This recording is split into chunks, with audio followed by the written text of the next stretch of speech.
Olá pessoal, tudo bem? Professor Daniel Simões, de volta com vocês aí nesse momento de quarentena. A gente vai dar sequência no ponto que foi interrompido as nossas aulas presenciais. A gente tinha começado esse segundo tema do ano, que são os organismos multilaterais e sua relação com a globalização.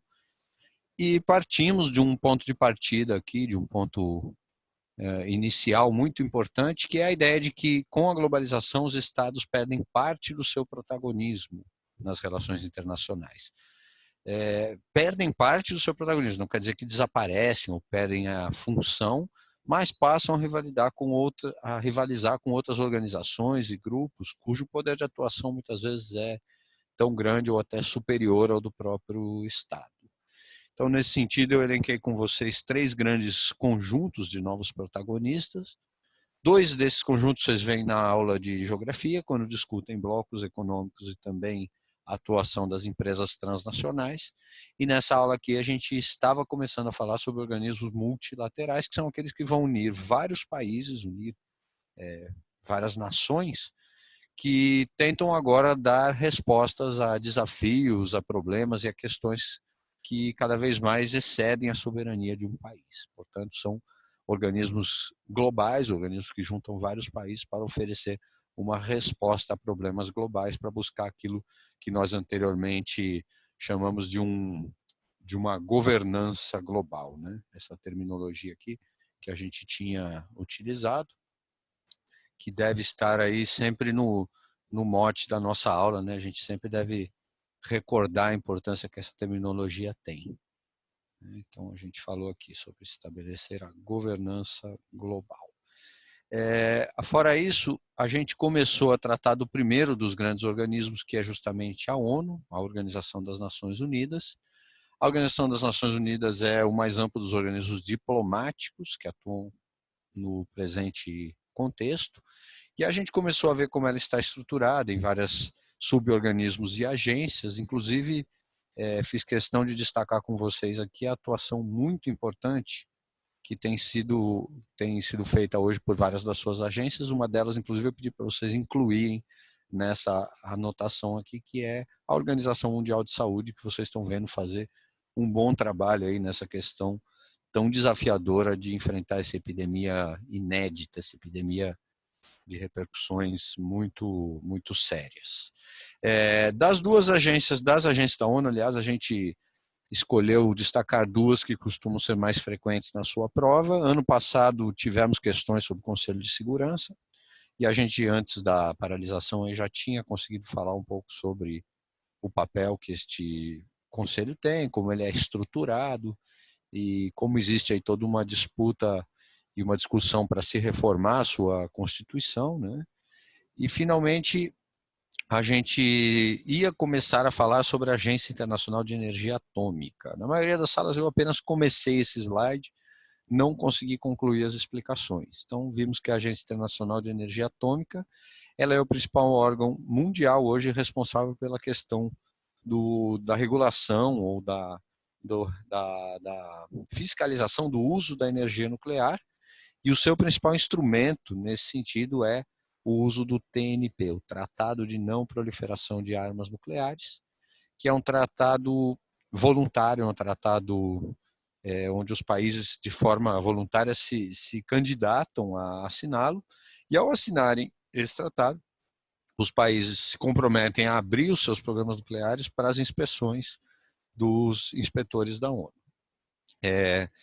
Essas inspeções elas vão fiscalizar se a principal diretriz do tratado está sendo cumprida, que é justamente não usar a tecnologia nuclear para fins destrutivos, né? Apenas o uso bélico é admitido, segundo o TNP, o Tratado de Não Proliferação de Armas Nucleares. E eu vinha explicando justamente, na maioria das salas eu parei exatamente nesse ponto, onde eu ia explicar como é feita essa inspeção.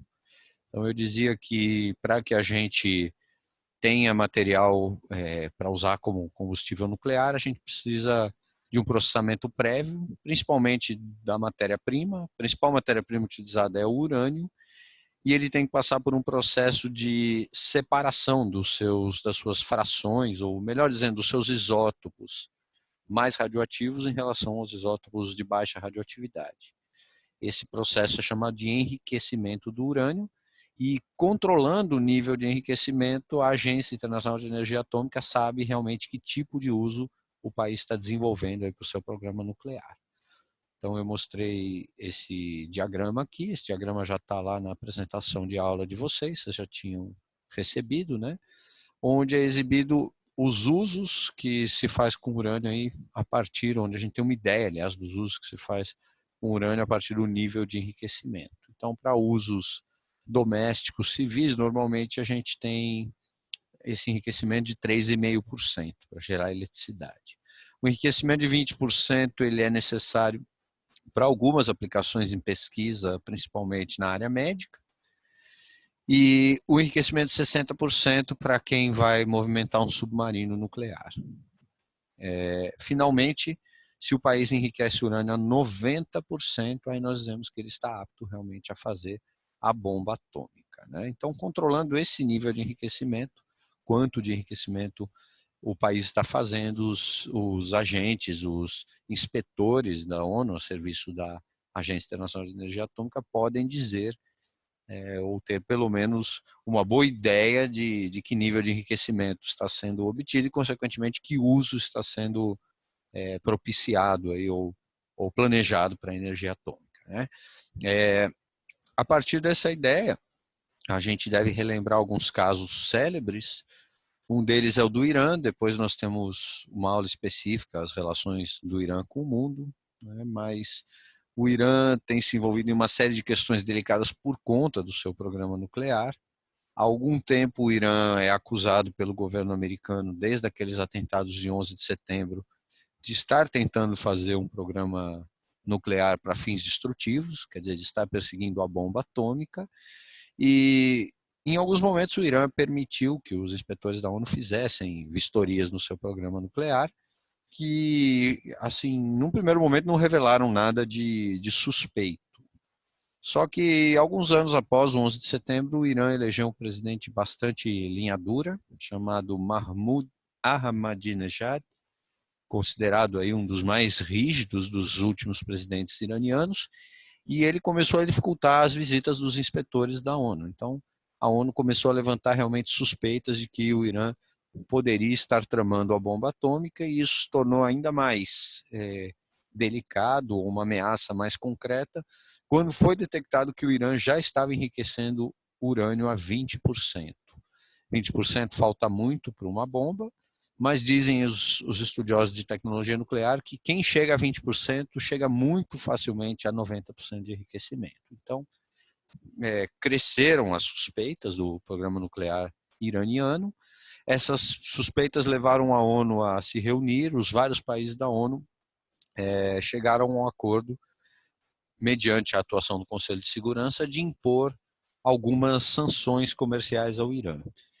O Conselho de Segurança, na verdade, teve dificuldade de atuação, porque a Rússia travou resoluções contra o Irã, mas aí se formou um grupo de países para além da ONU que iniciaram uma série de trabalhos para tentar demover, para tentar convencer o Irã a abrir mão do seu programa nuclear. Então o Irã começou a ser punido com a aplicação das chamadas sanções. O mecanismo de sanções eu já havia explicado na parte do Conselho de Segurança. Eles são punições pontuais que você aplica a um país. Essas punições podem ser de ordem diplomática, por exemplo, proibindo membros do governo iraniano de visitarem os países que vão participar da sanção, ou punições econômicas. O Irã está sujeito até hoje a uma punição.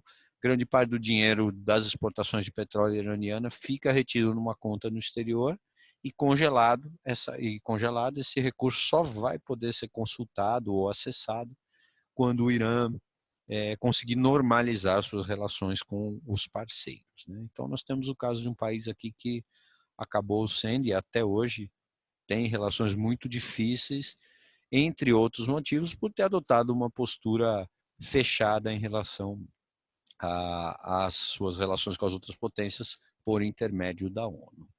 Cabe, entretanto, lembrar que alguns anos atrás o Irã teve uma mudança política importante, elegeu Hassan Rouhani, um presidente moderado, disposto a fazer diálogo e tinha sido costurado ao final do governo Obama um acordo de desnuclearização do Irã, do qual o Donald Trump se retirou. Então depois nós vamos voltar a falar dessa questão iraniana, já que é uma retomada das hostilidades entre os dois países, principalmente a partir do final do ano passado.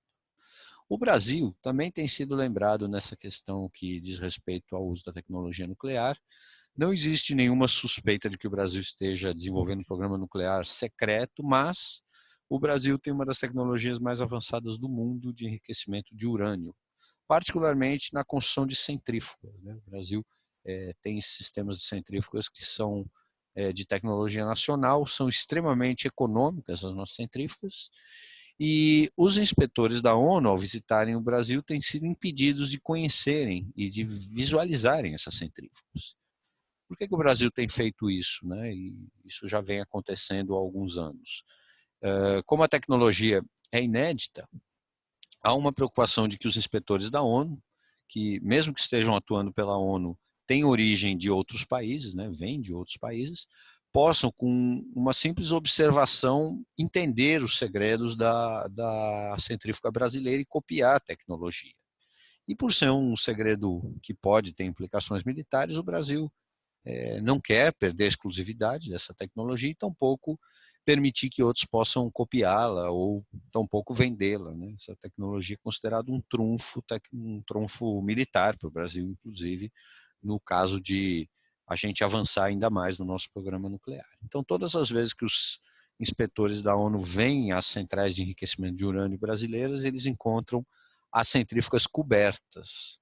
Isso tem feito com que o Brasil sofra algumas pressões por parte de membros da ONU que querem que o Brasil assine um protocolo adicional. O que seria esse protocolo adicional? Seria um protocolo autorizando a ONU a vistoriar também as nossas centrífugas.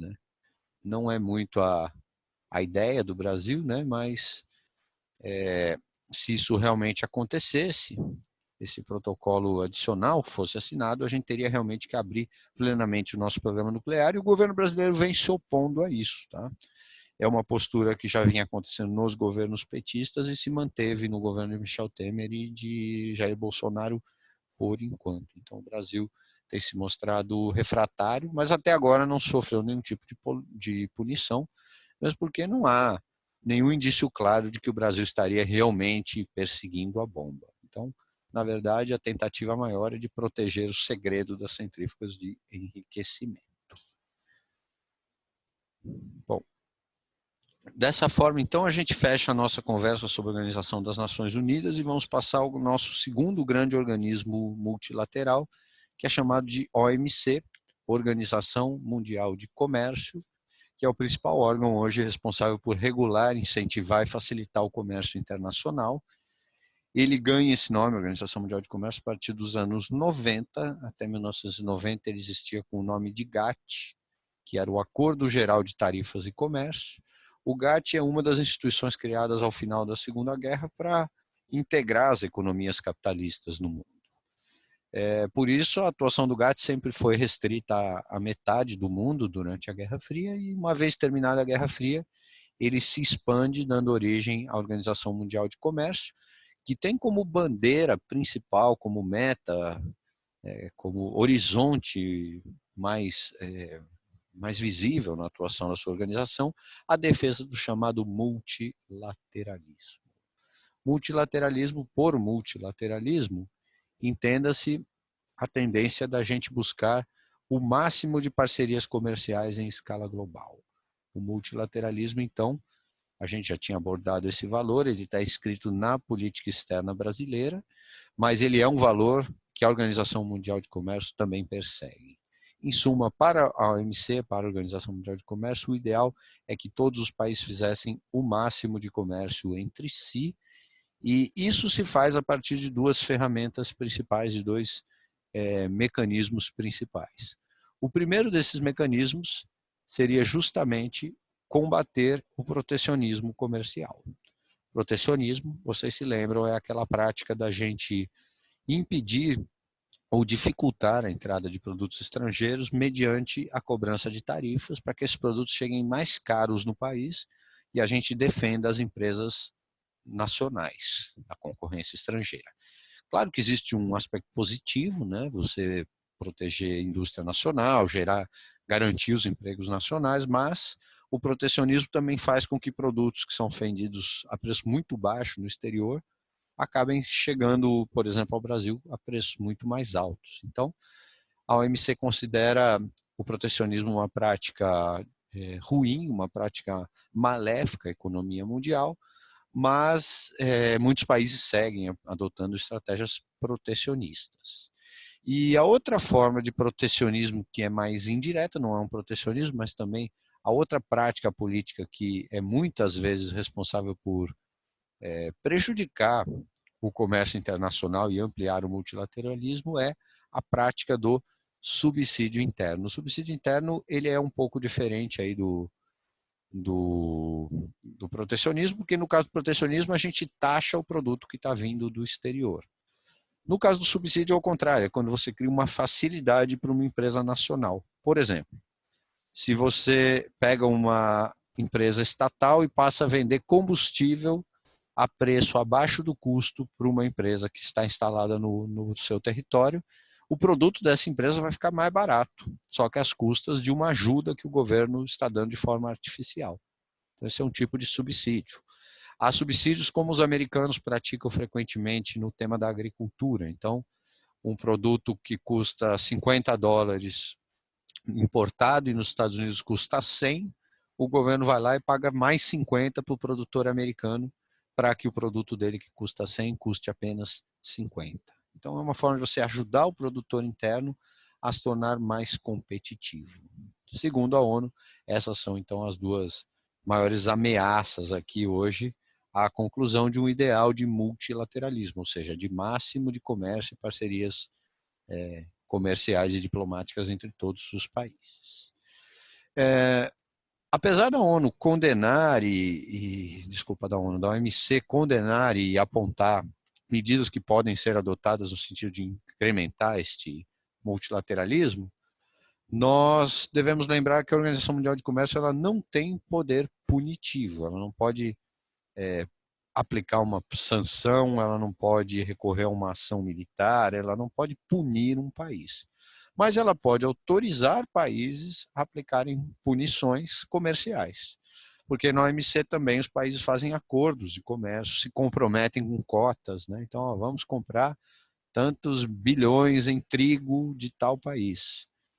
E se o país se sentir, então, comprovadamente na OMC atingido por um protecionismo de outro, ele pode romper com essas cotas ou pode até aplicar punições em outros segmentos da economia, como eu vou mostrar, aconteceu no caso brasileiro há alguns anos atrás. É interessante anotar, gente, que o Brasil é considerado um dos países que mais critica o protecionismo internacional, mas também é um dos mais protecionistas do mundo, principalmente no segmento industrial. E depois nós vamos ver que isso parece transcender os governos, né? Parece estar além das forças políticas, tanto nos governos mais à esquerda quanto nos mais à direita, essas práticas de protecionismo têm sido mantidas. Entretanto, é importante lembrar o seguinte, a OMC hoje ela faz uma distinção entre países desenvolvidos e países em desenvolvimento, e é bem mais tolerante com os países em desenvolvimento, entende que eles têm direito a ser mais protecionistas, já que estão no nível de desenvolvimento inferior ao dos demais. Então, os países desenvolvidos normalmente seriam mais cobrados para a não praticarem subsídios ou a não recorrerem a práticas protecionistas. Há muitos exemplos de processos que correram na OMC, poucos deram resultado. Hoje, a maior parte dos processos acusando protecionismo e subsídio na OMC são liderados por americanos e europeus. A maioria desses processos é americanos reclamando que a Europa é protecionista e europeus reclamando que os Estados Unidos são protecionistas. Na verdade, ambos os países, não são países, mas tanto a União Europeia quanto os Estados Unidos são contraditórios na questão do protecionismo, porque costumavam, nos últimos anos, a serem grandes defensores da ideia de livre comércio, portanto, bastante críticos à ideia do protecionismo, mas jamais deixaram de ser protecionistas ou também de subsidiar setores da sua economia. É por isso, inclusive, que nós tivemos alguns anos atrás uma vitória histórica do Brasil. O Brasil processou os Estados Unidos na OMC, alegando que os Estados Unidos estavam subsidiando o algodão, quer dizer, que o governo americano estava repassando um dinheiro para os produtores de algodão, fazendo com que o produto ficasse muito mais barato e atrapalhando as exportações brasileiras de algodão. E depois de uma longa apuração, a Organização Mundial de Comércio concluiu que o Brasil estava certo. O Brasil foi autorizado a aplicar uma punição aos Estados Unidos, uma punição comercial, num mecanismo que a gente chama hoje de retaliação cruzada. O que a gente vai chamar aí de retaliação cruzada é um mecanismo pelo qual você é punido você é punido de alguma forma e em algum aspecto do comércio, e você devolve punindo o país em outra questão de comércio que não está diretamente relacionada a essa. Então, o Brasil foi autorizado pela Organização Mundial de Comércio a quebrar patente de alguns medicamentos americanos e transformá-los em genéricos, quer dizer, fábricas brasileiras poderiam usar patentes, produtos que até então eram patente americana e fabricar aqui na forma de remédio genérico. Seria uma espécie de uma reparação, de uma indenização pelas perdas que a gente estaria tendo com a menor exportação de algodão, vide o subsídio que o governo americano faz para os seus produtores de algodão. Entretanto, esse tipo de punição dificilmente ele é aplicado. Normalmente, quando um país ganha o direito de retaliar o outro, ele usa isso como um trunfo para negociar algum tipo de acordo. Foi o que o Brasil fez aqui nesse caso. Quando sai o resultado e a gente tem direito a essa retaliação cruzada, o Brasil passa a usar essa vitória para negociar um acordo de cooperação.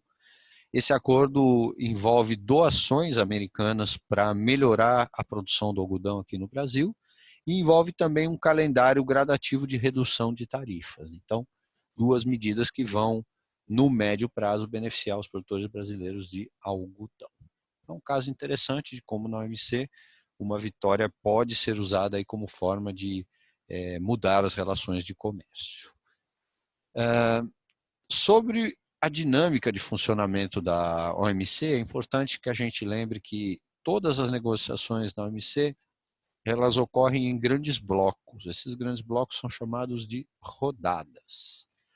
As rodadas são negociações onde um grupo dos principais países se reúne, listam quais são as medidas mais importantes para incentivar o comércio mundial e passam a adotar essas medidas. Enquanto todos os países não adotarem essas medidas, eles ficam negociando a mesma rodada, quer dizer, eles ainda estão na mesma rodada. Só se passa uma segunda rodada quando todos cumprirem o que foi acordado na rodada anterior. Então, nós já tivemos a rodada Uruguai, a rodada Cancún, e há algum tempo estamos desenvolvendo a mais longa e complexa de todas as rodadas, né? Já que a rodada só termina quando todos os pontos acordados por todos os países são adotados. Quando um país não concorda com um dos pontos da rodada, a rodada fica travada e novas reuniões vão sendo feitas. A rodada não tem hora, digamos assim, para terminar. E é aí que nós chegamos ao ponto mais delicado da questão da atuação da OMC, que são as suas dificuldades recentes de avançar desde que se ingressou na chamada rodada Doha de negociações. O bom aluno, o bom candidato deve lembrar sempre dessa expressão rodada Doha, ela é muito recorrente nas provas de vocês, lembra-se com frequência da rodada Doha. Entende-se por rodada Doha de negociação a rodada que vai tentar ampliar a liberalização da economia mundial, só que esta rodada que começou em 2003 está travada desde 2005. Então é muito comum que você na sua prova encontre questões sobre o travamento da rodada Doha de negociações. Por que o travamento da rodada Doha, né? O que acontece aí na rodada Doha?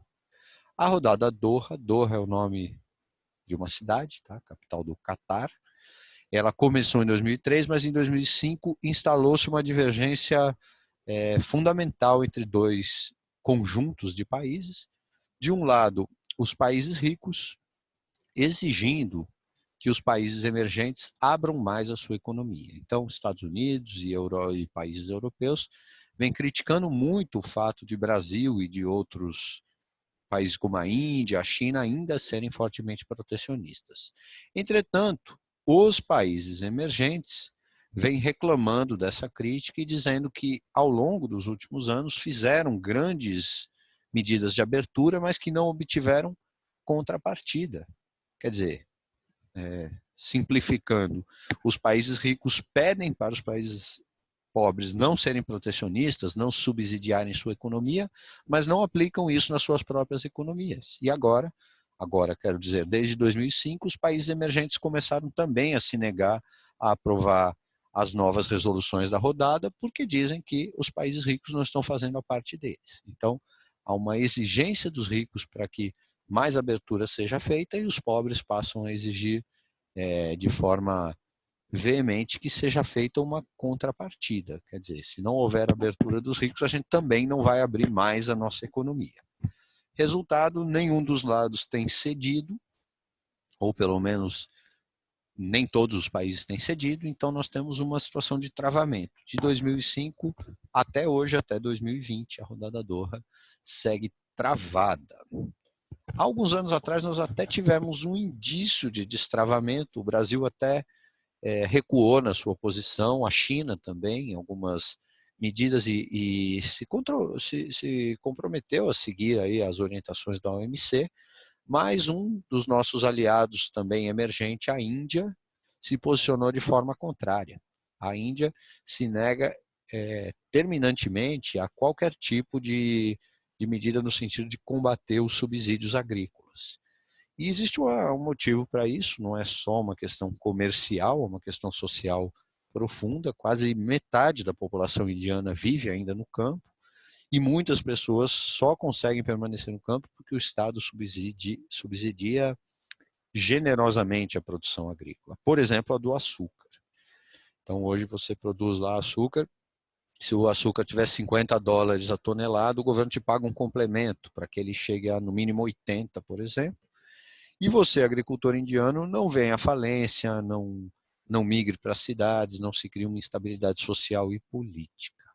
Então a Índia tem se colocado aí como um dos países de entrave. O Brasil era também, a China, né, até então, mas nos últimos anos a gente até relativizou um pouco a nossa posição, mas os indianos permanecem irredutíveis. Afinal, afetar 50% da população da Índia significa um impacto sobre milhões de pessoas, né? Mais de 600 milhões de agricultores poderiam ser, de alguma forma, atingidos por essas mudanças.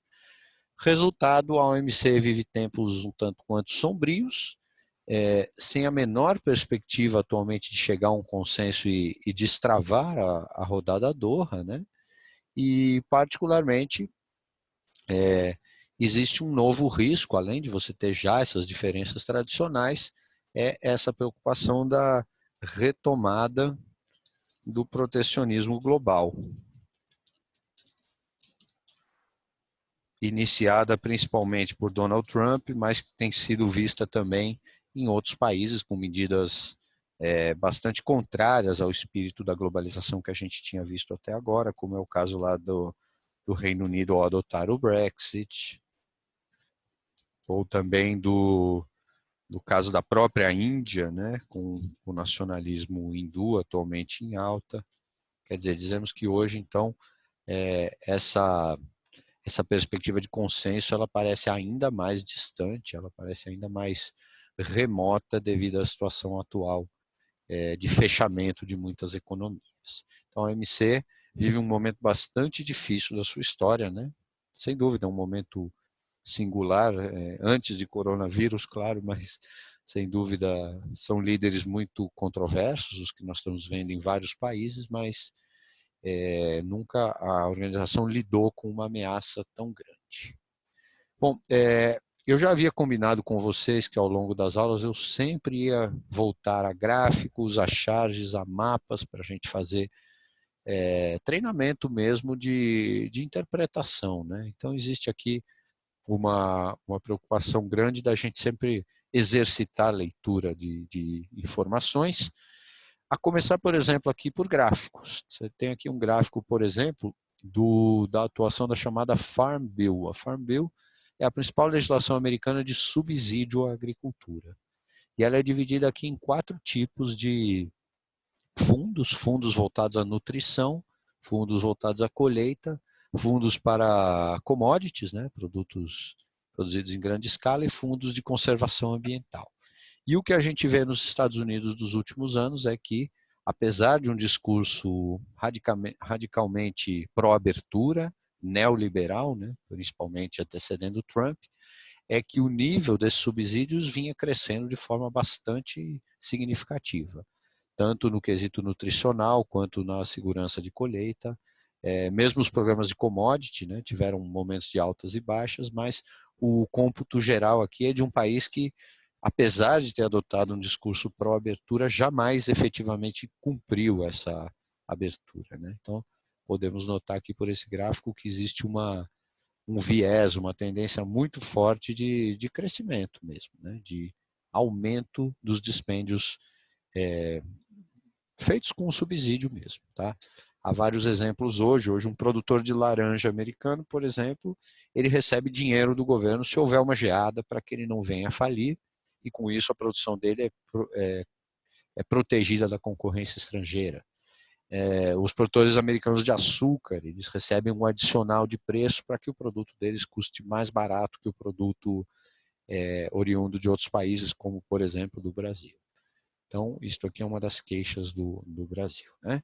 Aqui nós temos um gráfico interessante falando sobre crédito a partir da análise de um banco internacional, e esse banco lista, por exemplo, no ano de 2018, quais eram os maiores riscos ao comércio e ao crescimento da economia mundial. Vocês vejam que mesmo você tendo questões geopolíticas, como guerras, preço de petróleo, ou problemas na economia chinesa, que já são detectados há algum tempo, nada preocupa mais do que a prática do protecionismo americano, né? Isso, obviamente, já estamos aqui em 2018 sob a sombra das políticas de Donald Trump, que têm sido evidentemente pró-protecionismo, né? Trump disse em algumas ocasiões: não sou um globalista, sou um nacionalista. E aqui, além da probabilidade de você ter este problema, você tem o impacto que ele gera na economia. Então, os problemas ligados ao protecionismo, além de terem uma probabilidade grande de acontecer, terão impacto grande na economia, ou tiveram em 2018 e terão nos anos seguintes. Esta charge aqui ainda no tempo da presidente Dilma, obviamente, como já coloquei algumas vezes, a charge, ela nem sempre ela é engraçada, às vezes existe uma conotação humorística, mas é normalmente um tipo de ironia, né? Existe algo de humor, mas um humor crítico, onde nós vemos aqui alguém que representa os Estados Unidos vestido numa pesadíssima armadura, dizendo ao presidente do Brasil que a gente precisa se proteger menos, abrir mais a nossa economia. Quer dizer, obviamente se trata de uma crítica ao discurso contraditório dos Estados Unidos, né? Quer dizer, eu me cerco dentro de uma armadura e digo para você que você não deve usar armadura, que você deve se abrir. Quer dizer, a incoerência entre o discurso dos países ricos e dos países ditos emergentes.